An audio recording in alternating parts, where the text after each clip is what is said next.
Tonight, we'll start with Chicago Mayor Brandon Johnson. He'll be welcoming all the delegates and people to Chicago.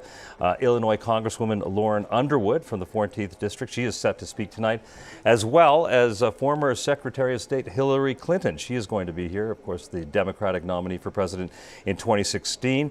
The First Lady, Dr. Jill Biden, will be taking the speech, taking the stage tonight. But of course, tonight is going to be about honoring the sitting president of the United States, Joe Biden. He's going to be up on that stage, and we are expecting, sources telling us that we are expecting to hear him talk a lot about his record of achievement of the Biden-Harris administration, and endorse once again, Kamala Harris, his vice president for president of the United States. We saw him making these kinds of comments a little bit earlier, midweek last week, and this is basically Joe Biden's night at the convention. And that's kind of different because typically the sitting president of the United States, who would be running for re-election, would be the focus of the event on the Thursday night, the final night of the convention. But that is obviously not going to be happening this year. So as you're looking at the United Center right now, it is already starting to fill. We will have reporters throughout the building, and our anchor teams will be inside,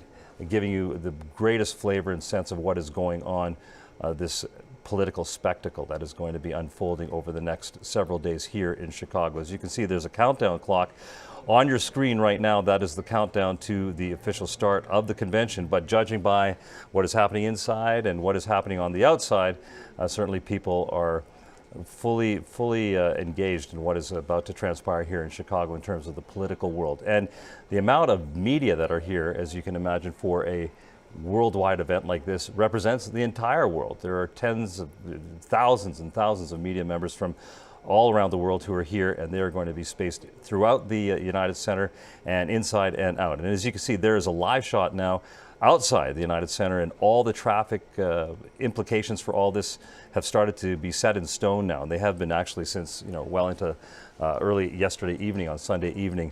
It is a high security federal event in terms of security, and so the streets all around the United Center are obviously blocked off.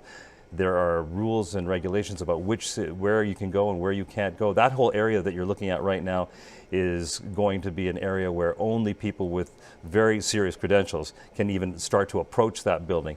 And as you can see there on the left-hand side, you would see just sort of the beginning. I think that's the left-hand side, the beginning of Malcolm X College. There are going to be, that's also part of this perimeter zone around the United Center that's part of a high security area. And that is also going to be an area where it's very hard to get around. That being said, it's interesting, many people are noticing in our newsroom that it's been actually easy to get around the city today, because a lot of people have decided to stay home because they don't want to get involved or get implicated by what is going on here in terms of these protests. Again, we're looking live at the protest that is happening at Union Park.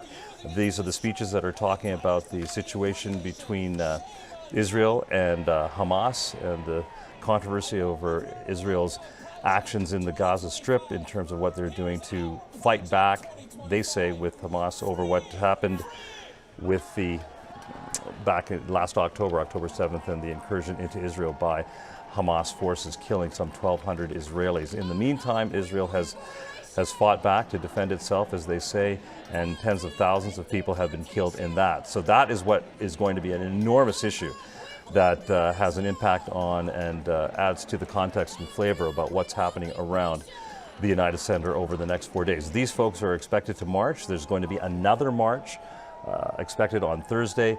There has been a long, drawn-out court effort to try to ensure this march happens, that people's First Amendment rights are protected, but that it is done in a secure way near the United Center, so that these people can be heard and seen by those who are participating in the convention proper. And this seems to be the beginning of the crowd that's down there. We don't have any kind of crowd estimate just yet, but our Chopper 7 is going to be all around it and telling us eventually we're going to be able to get some sort of sense of the crowd from authorities at some point. But yes, Chopper 7 is not going to be able to go all the way over this, because there is, again, the security restrictions I was talking about a little bit before. So this is a shot of the live situation down there in terms of the protests at Union Park, but that is what is happening, is the Democratic National Convention gets set to be underway officially in about 3.5 hours from now. We will have full coverage from the convention, from our newsroom here at abc7chicago.com. There will be live reports coming from here and from our studios at the United Center throughout our afternoon newscasts, and we will bring you every bit of this convention as history unfolds in Chicago. I'm Ravi Bajwal in downtown Chicago. Thanks for watching, and keep it right here. We'll get you the rest as